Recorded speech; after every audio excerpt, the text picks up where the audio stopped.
السلام علیکم ورحمۃ اللہ وبرکاتہ۔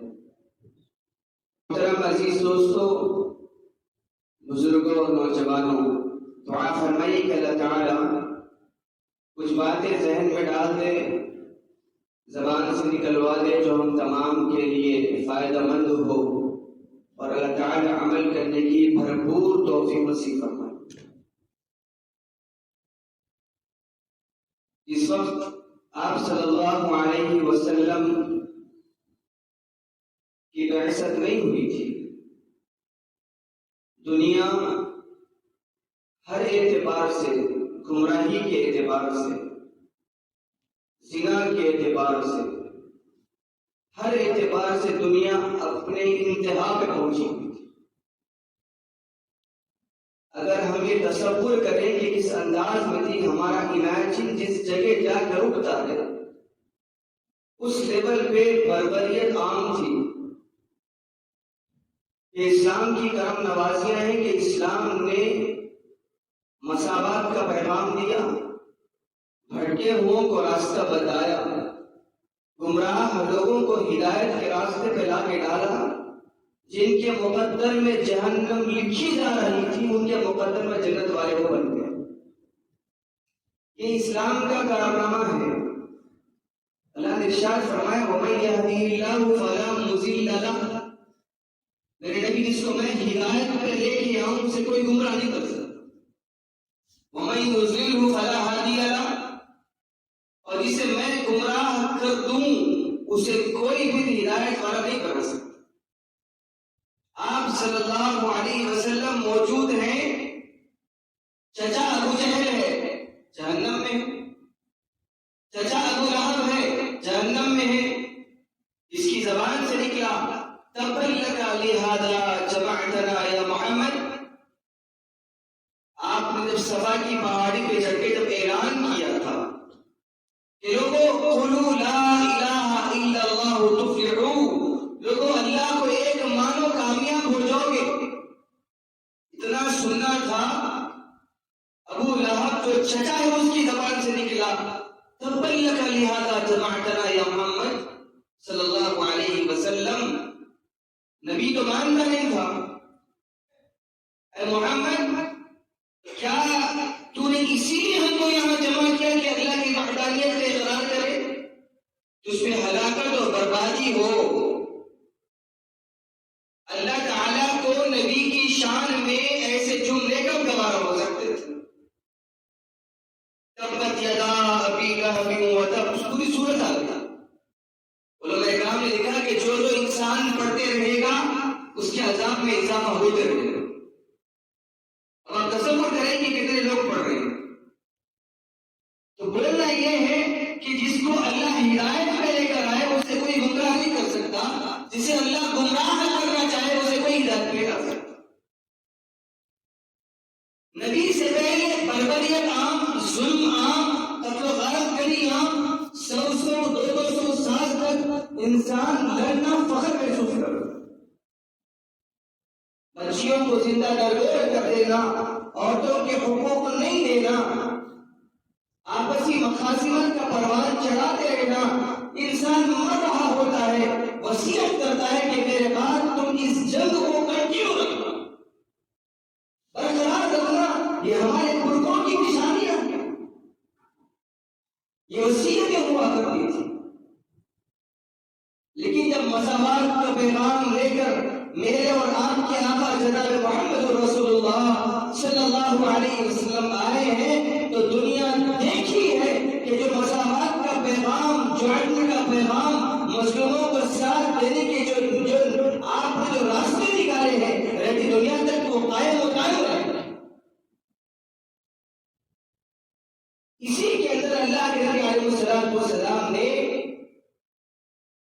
امت کو ایک پیغام یہ بھی دیا کہ انسان جب ازواجی زندگی کے اندر منسلک ہوتا ہے، میں جو خطبے میں جو قرآن کریم کی آیت پڑھی ہے یہ وہ آیت ہے جو نکاح کے موقع پہ خاصی صاحب پڑھتے ہیں۔ نوشہ حضرات نیچے منڈی کر کے اس تصور میں کہ کب نکاح ختم ہوگا، کب میں فنکشن پہنچوں گا، کبھی یہ کاروائی ختم ہوگی، دستہ بندی کاروائی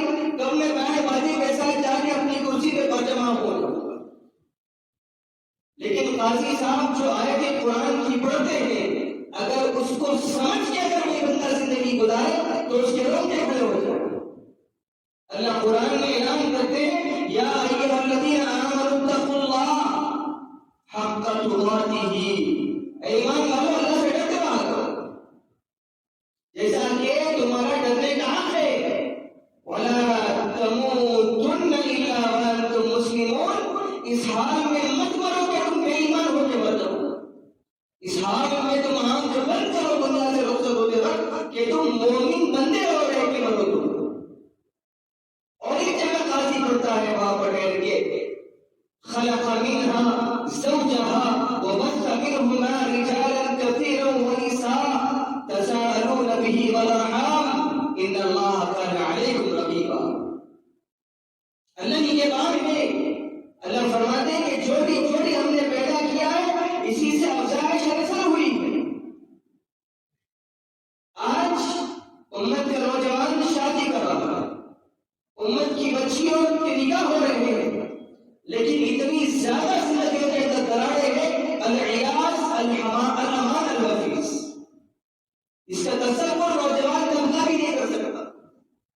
چھوٹی چھوٹی باتوں کے اوپر ناراضگیاں، چھوٹی چھوٹی باتوں کے اوپر اپنی گھر والیوں سے لڑنا، اپنے سسرال والوں سے جھگڑنا، اولاد کے سامنے اپنی بیوی پہ ہاتھ اٹھانا، اولاد کے سامنے بیوی پہ گالی گلوچ کرنا، اپنی زبان تارخ پہ لگا دینا، اس خیال سے کہ میں مرد ہوں اور رجال قوامون علی النساء کا اعلان اللہ نے کیا ہے، میں بڑا ہوں، میرا حق بنتا ہے کہ میں اس کو گالی ماروں۔ اور ہمارے گھر والے جن بچیوں کو رخصت کر رہے ہیں وہ ان کا یہ مزاج بھی نہیں ہے کہ جاتے وقت یہ نصیحت کر جاتے کہ بیٹا صبر کے ساتھ زندگی گزار لینا، بیٹا اپنے آپ کو جھکا کر اطاعت میں زندگی گزار لینا، یہ بھی نصیحت نہیں ہوتی۔ بس دونوں طرف سے ہاتھ برابر لگی ہوئی، بچوں کے ذہن میں یہ کہ میں مرد ہوں لہٰذا میرا حق بنتا ہے کہ میں ظلم کے بازار میں گرم کروں، یہ تصور نہیں کہ یہ میرے نسل کے آگے بڑھنے کا ذریعہ ہے، یہ میرے بچوں کو دنیا میں لانے کی ماں ہے، یہ میرے بچوں کی ماں ہے، کیسے میں اس کے اوپر ظلم کر سکتا ہوں؟ نبی نے تو ان تمام چیزوں سے روکا ہوگا، نبی نے ان تمام چیزوں سے روکا، اس لیے روکا کہ قرون اولیٰ میں پرانے دور میں یہی تو رواج قائم تھا کہ عورتوں کو کم تک سمجھا جاتا، انہیں جائیداد میں حق نہیں دیا جاتا، انہیں وراثت میں حق نہیں دیا جاتا، ان کے اوپر ظلم کیے جاتے، انہیں کمتر سمجھا جاتا، انہیں صرف اولاد کو پیدا کرنے کا ذریعہ سمجھا جاتا۔ نبی نے تمام چیزوں کو ہٹا کر مساوات کا پیغام دیا اور یہ کہا کہ جتنا حق بیوی کا تیرے اوپر ہے، بیوی کے اوپر بھی تیرا ہو رہا ہے۔ اللہ کے نبی علیہ السلام کے پاس ایک صحابی آئی، آگے کہہ رہے کہ اللہ کے نبی علیہ السلام میں اپنے شوہر کی کس انداز میں خدمت کروں؟ یہ نصیحت ہے، آج ہم اپنی بچیوں کو کر کے رخصت نہیں کریں، 2-3 مہینے پہلے سونے کی شاپنگ، کپڑوں کی شاپنگ، بیگوں کی شاپنگ، ہر چیز کی شاپنگ، ایک چیز کو پرکھ کے شاپنگ کی جاتی ہے، لیکن کبھی اپنی بیٹی کو سامنے بٹھا کر نصیحت کرے، وصیت کرے، کبھی ہمارا ٹائم نہیں نکلتا اس کے لیے۔ اور روشہ حضرات بھی شادی سے پہلے کسی عالم دین کے سامنے بیٹھ کر، اپنے باپ کے سامنے بیٹھ کر، کسی مولوی صاحب کے سامنے بیٹھ کر حقوق زوجین کیا ہے معلوم کرنے کا ان کو ذرا برابر ہوش نہیں آتا کہ اللہ کے نبی کے احکامات کیا ہے، کہ میرے اوپر کیا حق ہے ان کا اور میرا ان کے اوپر کیا حق، معلوم کرنے کا ذرا ہوش نہیں۔ گانا بجانے کے مسائل لے کے آتے ہیں، دم بجانے کے مسائل اس کی نجائز کے فتوے لینے کے لیے آتے ہیں، لیکن کوئی نوجوان بچہ اس انداز میں نہیں آیا ضامن تلفظ پیش کر کے کہہ رہا ہو کہ مولوی صاحب، مفتی صاحب ہمیں یہ بتا دیں کہ بیوی کے ساتھ کس انداز میں زندگی گزارنی چاہیے۔ قبول ہے، اس کے معنی کیا؟ اس کے معنی کیا ہے؟ اس کی ضد بھی قبول ہے، اس کا اچھا پن بھی قبول ہے، اس کی ناراضگیاں بھی قبول ہے، اس کا غصہ بھی قبول ہے، اس کی محبتیں بھی قبول ہے، اس کی بیماری بھی قبول ہے، اس کے ہر وہ چیز میں قبول کر رہا ہوں،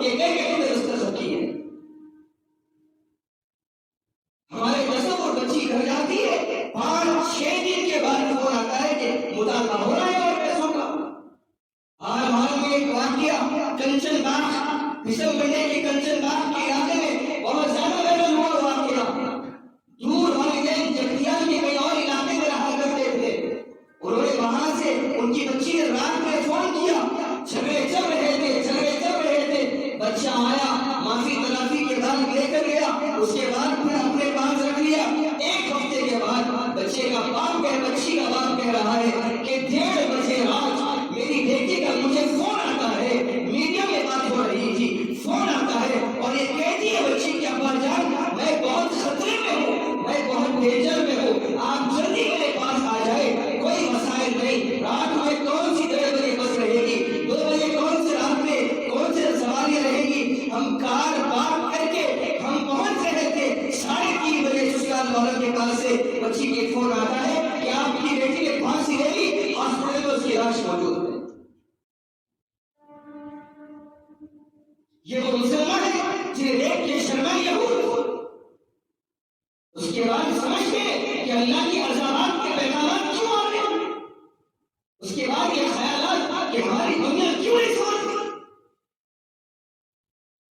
1:30 بجے جو بچی بات کرے، 3 بجے اس کا جنازہ گھر سے نکلے، تصور ہو سکتا ہے کہ ہم نے ظلم کے بازار گرم کیے۔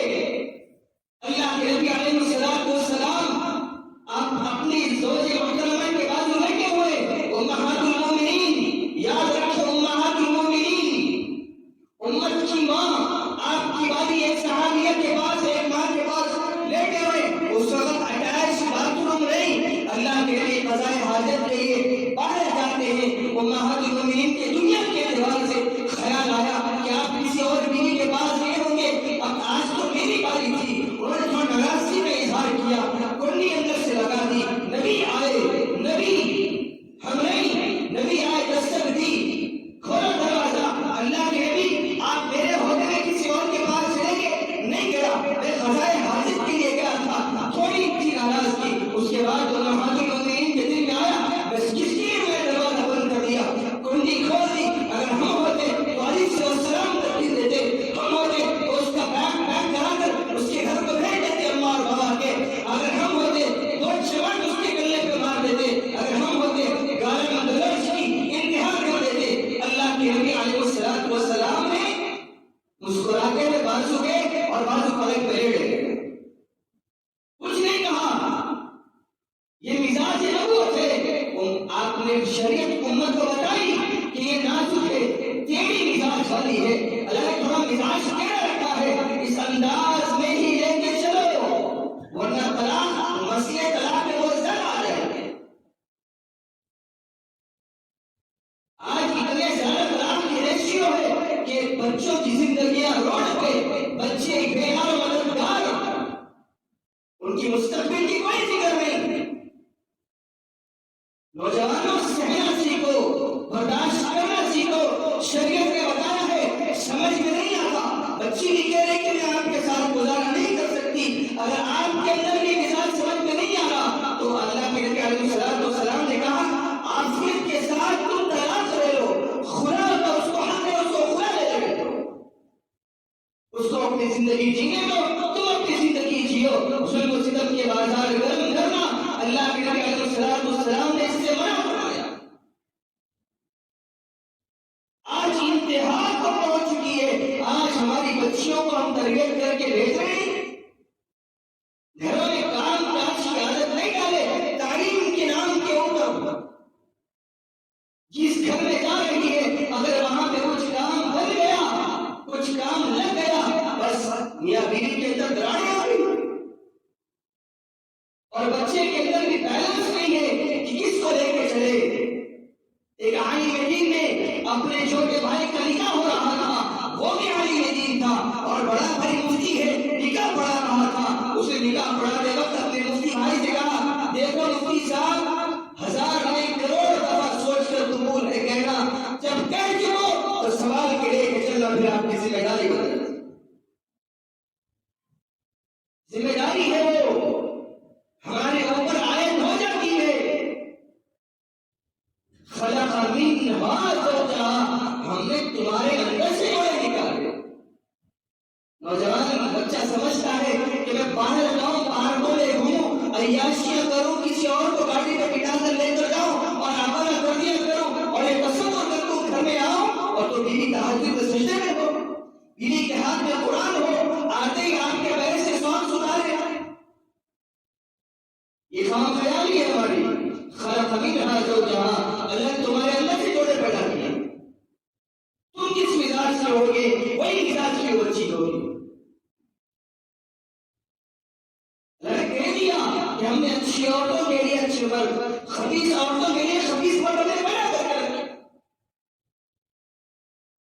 آج نوجوان طبقے کے اندر صبر نہیں، تحمل نہیں، برداشت نہیں. ادھر کی بات سنے تو ادھر ریس بولے، ادھر کی بات سنی تو ادھر واقعہ مچا دیا. اپنے چھوٹے چھوٹے بچوں کے سامنے تم مار پیٹ کرتے ہو اپنی بیویوں کو. اللہ کو بڑا غصہ آتا ہے. ناراضگیاں اپنی جگہ ہے لیکن مار پیٹ کرنے کا شریعت نے حکم نہیں دیا. آخری حد میں تم اپنی بیوی کو رومال سے مار سکتے ہو، رومال سے. شریعت پہ چل کے دیکھو، شریعت آسان ہے. چھوٹی چھوٹی باتوں پہ چھوڑ دینا. اتنے زیادہ مسائل طلاق کے اس وقت ہمارے پاس آ رہے ہیں العیاذ باللہ کہ بیوی رہنا نہیں چاہتی، شوہر رہنا نہیں چاہتا، کہیں پہ سستان والوں کے ساتھ اختلاف، کہیں پہ مطالبہ زیادہ جہیز کا کہ تمہارے باپ نے گاڑی کا وعدہ کیا تھا، گاڑی نہیں دی، 2 بچے ہو گئے پھر بھی گاڑی نہیں آئی، گاڑی میں جا رکھی ہوئی اس کی. بوڑھا باپ فائنانس کے اوپر گاڑی لے کے داماد کو دے رہے اور خود فائنانس بنا رہا ہے. یہ مزاج خاص کر شہر کے اندر بہت زیادہ ناسور پکڑ گیا. ہمیں سمجھنے کی ضرورت ہے صحابہ کرام اس انداز میں سادگی کے ساتھ نکاح کرتے اور سادہ زندگی گزارتے، محبتوں کے ساتھ گزارتے، تعلق کے ساتھ گزارتے. آپ کو معلوم ہے نا کہ جب بیوی اپنے شوہر کو ناراض کر کے، آپ کو معلوم ہے کہ اللہ کے نبی علیہ السلام نے کس انداز میں اپنی بچیوں کو رخصت کیا تھا نصیحت کر کے. آج کوئی باپ ہے مجھے بتائے کہ اس انداز میں وہ رخصت کرے اپنی بیٹی کو؟ سر پہ ہاتھ رکھ کے نصیحتیں کچھ اور چل رہی ہے. کچھ اگر ایک بھی جملہ بول دینا مجھے فون کرنا، کار بک کرنا، میرے گھر آ جانا. یہ نصیحتیں اپنی بیٹی کو کر رہے ہیں. بی بی فاطمہ کا جب نکاح ہوا، جب رخصتی کا وقت آیا، ام ایمن کو بلایا، اما جان شام میں رخصتی کر لو، فاطمہ کو چھوڑ کے آنا ہے علی کے گھر کو، دیکھو کوئی چادر ہو تو لے کر آؤ. ام ایمن گئی ہے، اندر ڈھونڈی چادر، کوئی بغیر پیبند کی چادر نظر نہیں آتی تھی. ایک پیبند کی چادر لے کر آئی کہ اللہ کے نبی بہت زیادہ پیبند لگے تھے چادروں کو، ایک کم پیبند والی چادر میں لے کر آئی ہوں. اللہ کے نبی علیہ السلام نے جنت کی عورتوں کی سردارن اس کے سر پہ اوڑھنی اڑائی، چادر اڑائی اور روتے ہوئے فرمایا میری بیٹی فاطمہ. کیا جملے تھے اللہ کے نبی کے؟ فاطمہ بضعۃ منی، فاطمہ میرے جگر کا ٹکڑا ہے، جس سے اس کو تکلیف تھی اس نے مجھ کو تکلیف دی. یہ جملے ہیں لیکن نصیحتیں کیسی ہو رہی ہے؟ باپ کی حیثیت سے جب رخصتی کرے اپنی بچیوں کی تو اس انداز میں رخصتی کرے. فاطمہ یہ چادر پیبندگی آج پہن لے، کل حشر کے میدان میں جنت کی عورتوں کے سرداروں کا تاج تیرا باپ محمد صلی اپنے ہاتھوں سے پہنائے گا. یہ صبر کر کے زندگی گزار لینا. اب ام ایمن کا ہاتھ پکڑ کر بیٹی فاطمہ دہلیز کے باہر اپنے باپ کے گھر سے محمد رسول اللہ صلی اللہ علیہ وسلم کے گھر سے رخصت ہو رہی ہے. ایک قدم باہر، ایک قدم چوکٹ کے اندر اللہ کے نبی کی آواز آئی فاطمہ رک جا. فاطمہ کو بلایا، اپنے بازو بٹھایا. اب باپ کی نصیحتیں نبی کی نہیں، باپ کی نصیحتیں نبی کی نہیں، ایک ذمہ دار کی نصیحتیں. بیٹی فاطمہ مجھے معلوم ہے تیری شادی ہو گئی ہے، اب تو علی کے پاس جا رہی ہے. دیکھ فاطمہ، دیکھ فاطمہ، میری بات غور سے سننا فاطمہ. علی سے دنیا کے بارے میں سوال نہیں کرنا. مجھے معلوم ہے علی زیادہ کماتا نہیں ہے، خیبر کا دروازہ تو اکاڑ کے پھینکے وہ نہیں کما سکتا تھا کیا؟ مجھے معلوم ہے فاطمہ علی زیادہ آمدنی نہیں ہے، علی کے بارے میں زیادہ دنیا کا سوال نہ کرنا اور ہنستے ہوئے میرے گھر کو آنا. یہ نصیحت کسی بات نہیں ہے. رخصتیں کر رہی ہے, اپنا مال زیادہ داماد کے سامنے مال کی ریت پہ بنا رہے ہو. بیٹی کی ہمتیں بڑھے گی.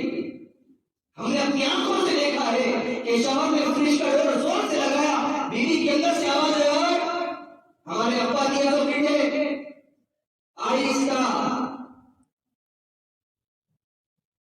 یہ مزاج بن گیا ہے. ہم نے اپنی اولاد کی تربیت میں غلط کی اور اس وقت رخصت کیا تو نصیحتیں غلط کر. اس کے بعد ہوا کہ معلومات کو نبی نے بتایا کہ میاں بیوی دو, ایک بنڈی کے دو پہیے ہیں اور دو بیل ہیں, ایک رکے گا تو دوسرا خود بخود رک جائے گا. اللہ کے نبی علیہ السلام کو اطلاع ملی, آپ بیوی فاطمہ کے گھر کو گئے, دیکھا فاطمہ زاروں قطع رو رہی ہے, خمسلہ بیٹھی ہے. کیا ہوا فاطمہ, کیا ہوا؟ دنیا کی عورتوں کی سردار تاریخ پڑھو, معلوم ہوگا. حشر کے میدان میں میں نے کتابوں میں پڑھا ہے, تاریخ پڑھو تو معلوم ہوگا کہ جب فاطمہ الزہرا رضی اللہ تعالی عنہا آپ کے رخت دیگر جب پل صراط سے گزرے گی, اللہ اعلان کرے گا تمام حشر کے میدان میں, تمام اپنی نگاہیں نیچی کر لو, محمد علی کی بیٹی کا گزر ہو رہا. یہ فاطمہ کیا ہوا؟ علی سے لڑائی ہو گئی اللہ کے نبی. اچھا, لپٹ لیا بیٹی کو, ہاتھ پکڑ کے بوسا دیا, پپی علی بیٹی کی پیشانی کو شپ و شٹم کیا علی کو بیٹی کے سامنے. نہیں, اتنا سننا تھا. علی سے لڑائی ہو گئی تو بیٹی کو روتا ہوا چھوڑ دیا. سوال کیا, علی کہاں ہے؟ کہا روتے ہوئے مسجد نبوی کی طرف چلے گئے. اللہ کے نبی فاطمہ کو روتا چھوڑ کے آ گئے. گھر یوں جوڑے جاتے ہیں, تعلقات یوں نبھائے جاتے ہیں.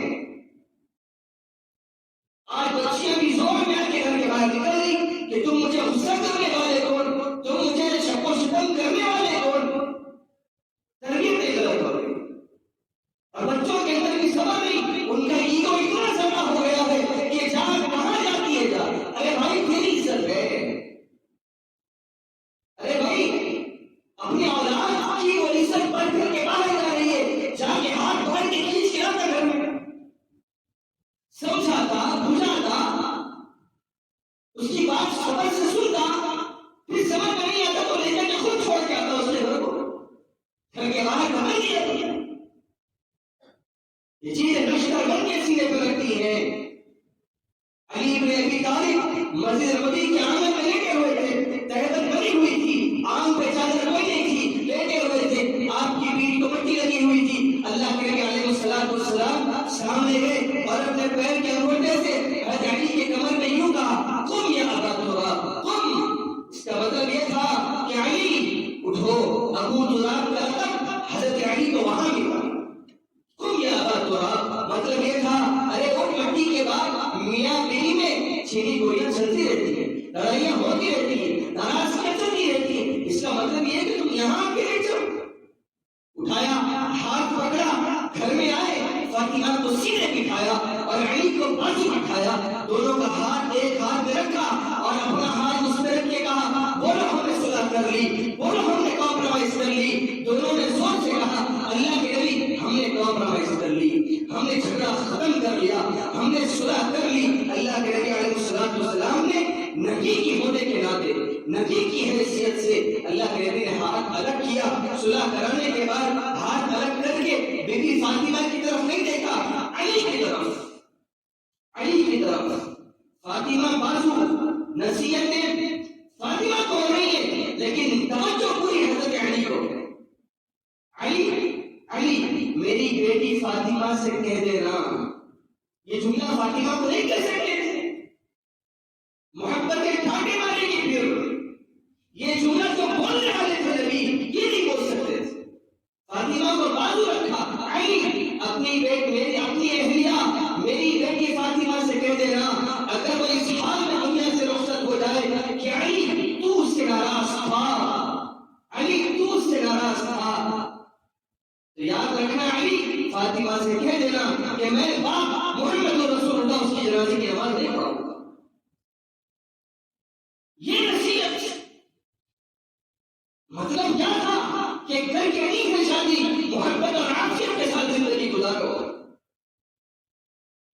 اس کے بعد فاطمہ کو کہا اندر جاؤ، اندر چلے گئے. اب باپ اندر سے آیا، علی بن ابی طالب کو سامنے بٹھایا اور علی کے ہاتھ پکڑ کے چھوئے اور روتے ہوئے کہا علی کبھی فاطمہ سے تکلیف پہنچے نا تو معاف کر دیا، اگر ماں کے بلی ہے معاف کر دیا کر. علی تو چچیرا بھائی تھا، علی تو پیروں میں گر گئے. اللہ کے نبی غلطی ہو گئی، بات پکڑتا ہوں، آئندہ فاطمہ سے ناراض نہیں ہوگا.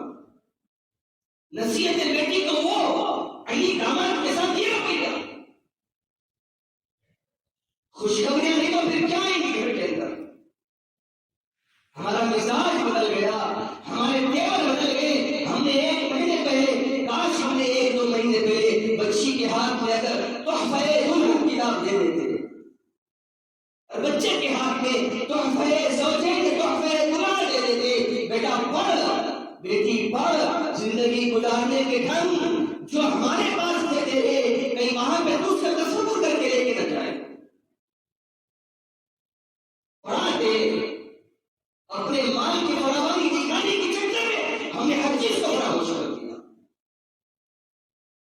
کہ میری بیٹی دھوم دھام سے کروں، میری بیٹی اچھے انداز سے کروں، میری بیٹی اس انداز میں کروں. میں نے ایسا بھی ایک نکاح دیکھا ہے کہ بچی والے فنکشن ہال بک کر چکے تھے، بہت عالیشان فنکشن ہال تھا شہر کا، بچے والی ایک جگہ فنکشن ہال بک کر دی. تو بچی کے والد نے بچے والے لڑکے والے سے پوچھا کہ آپ نے کون سا فنکشن ہال بک کیا؟ فلاں فنکشن ہال ہم نے بک کیا ہے، جو کہ اس فنکشن ہال سے بہت زیادہ گنا کم درجے کا. بچی کا باپ اخلاق والا تھا، اس نے کہا کہ ٹھیک ہے. واپس آیا، اپنے اس فنکشن ہال کو کینسل کیا، پھر اس کے برابر والا فنکشن ہال اس نے بک کر لیا. کہا کہ میری بیٹی کے ذہن میں تصور آئے کہ میرے باپ نے اتنی دھوم دھام شادی کی، تم نے کون سے فنکشن ہال میں ولیمہ کیا تھا؟ یہ جملہ میری بچی اپنے شوہر کو نہ کہہ رہے. مال ہے تو تربیت بھی کر کے چھوڑ اپنی اولاد کی. تمہارا مال تمہیں مبارک، تمہاری آسائش ہے تمہیں مبارک، لیکن خدا نہ خاصہ اگر بچی ہوتے گھر کو آ جائے تو اس وقت کیا کرو گے؟ آئے دن طلاق کے ریشیو بڑھتے جا رہے ہیں. ماڈرن ایجوکیشن، براڈ مائنڈڈ لوگ ہمیں کون بولنے والا؟ I doesn't want to stay with you, my husband. I doesn't want to stay with you. بیوی بھی وہی بول رہی ہے، شوہر بھی وہی بول رہا ہے. یہ مزاج بن گیا کہ شادی کھیل ہو گئی، مذاق ہو گئی. قرآن کی وہ آیتوں پہ نظر نہیں ہے جو قاضی نے پڑھا تھا اس وقت. واتقوا اللہ حق تقاته ولا تموتن الا وانتم مسلمون. اللہ سے ڈرتے رہنا، اس بندھن میں بندنے کے بعد اللہ سے ڈرتے رہنا. بیوی ناراض ہو جائے، شوہر کو منانے نہیں آتا، شوہر ناراض ہو جائے، بیوی کو منانے نہیں آتا. یہ ہم نے چیزیں دیکھی نہیں آج. نہ ہم نے شریعت پڑھی، نہ ہم نے مزاج نبوت کو دیکھا، نہ ہم نے صحابہ کی زندگی دیکھی، نہ ہم نے تابعین کی زندگی دیکھی. ایک اللہ آئے اپنے خانقاہ میں بیٹھے تھے، ایک دم شور ہوا اندر سے، حضرت ذرا آئے ادھر. اندر سے بیوی کیا بات ہے؟ مرید برے پریشان، وہ اٹھ کے گئے اندر، دھڑام سے ایک آواز آئی، بڑا پانی کا مٹکا لیا اور اپنے شوہر پہ پھینکا. اس کا جو گول گھیرا ہوتا ہے ان کے گلے میں آ کے ڈال دیا. اسی انداز میں آئے اور اپنے شاگردوں کے سامنے بیٹھ گئے. کسی کی مجال تو تھی نہیں. اب جو سب چلے جانے کے بعد خاص جو مریدین کے خاص جو شاگرد تھے ان کے کہا کہ حضرت یہ کیا ہے؟ کہا کہ میری بیوی کی حرکت ہے. کہا چھوڑ کیوں نہیں دیتے پھر؟ کہا کہ چھوڑ دوں گا پھر کسی اور کی زندگی عذاب بنائے گی. صبر کرتا ہوں، اگر صبر اور شکر کا جنت کے باتیں رکھیں. یہ نبی کی تعلیمات. اس لیول پہ بھی آج نوجوان لفظ نہیں جا سکتا. اس لیول پہ جاتے کہ آپ خدا کے اندر سکت بھی نہیں. اور میں مشورہ دیتا ہوں واپس آ ارے مفتی صاحب کا انڈا ہمارے بھی سر پہ پڑنے کا نہیں. مزاج نبوت تو بڑھ کے زندگی گزارو. سمجھ میں آ رہی ہے تو ٹھیک ہے. ایسا بھی مسئلہ آیا کہ شوہر بچے پیدا کرنے کے اوپر قادر نہیں تھا اور طلاق دے رہا تھا بیوی کو. یہ بھی ظلم ہے. اور بیوی مطالبہ کر رہی ہے، سسرال والے مطالبہ کر رہے ہیں خدا کا، نہیں دوں گا خدا.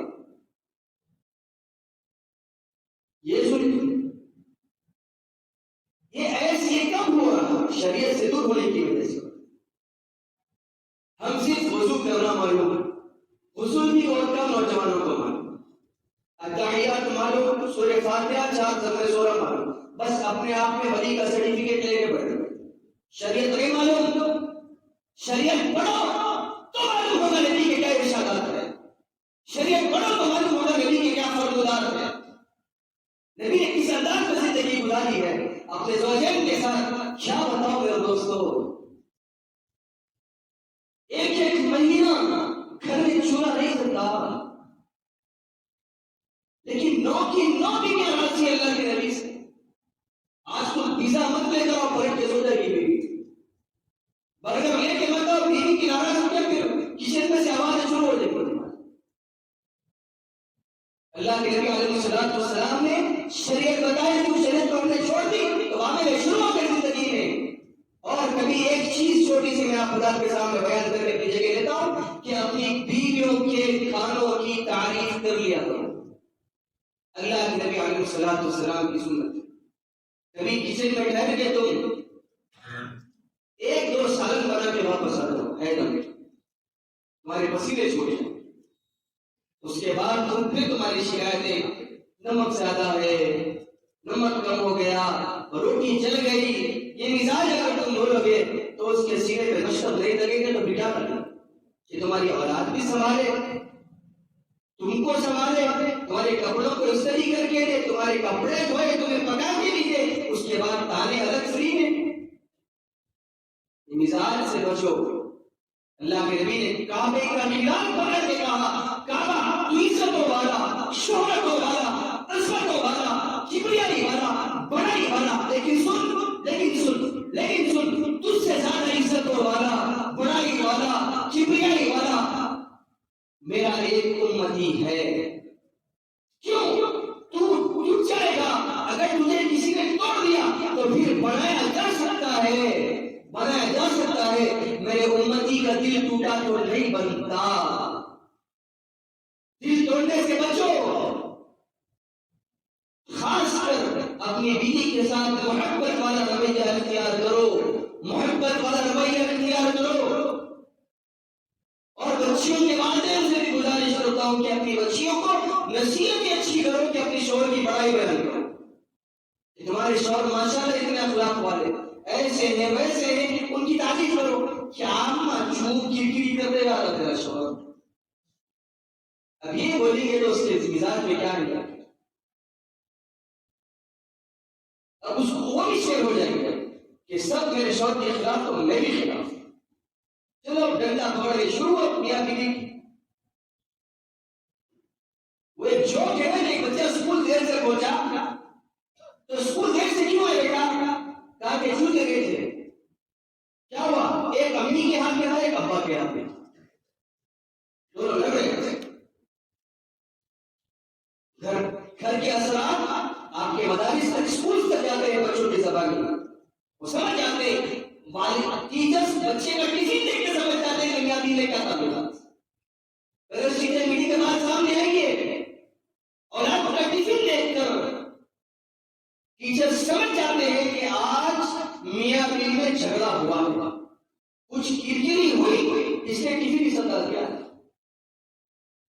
تو آپ کی 4 دیواری کی باتیں 4 دیواری میں نہیں رہتی، باہر پہنچ جاتی ہیں۔ خدایا اس کو بچاؤ، ایسے حرکتیں ہونے سے بچو زندگی۔ کوشش کریے نا انشاءاللہ، دعا فرمائے کہ اللہ تعالیٰ ہم تمام کے ساتھ عافیت والی زندگی نصیب فرمائے، ہم تمام کو قدر کرنے کی اور قدر کروانے کی توفیق نصیب فرمائے، زوجین کے اندر محبت نصیب فرمائے، تعلقات استوار نصیب فرمائے، اور طلاق جیسے خبیث عمل سے اللہ اس امت کی حفاظت فرمائے۔ وما توفیقی الا باللہ۔ السلام علیکم ورحمۃ اللہ وبرکاتہ۔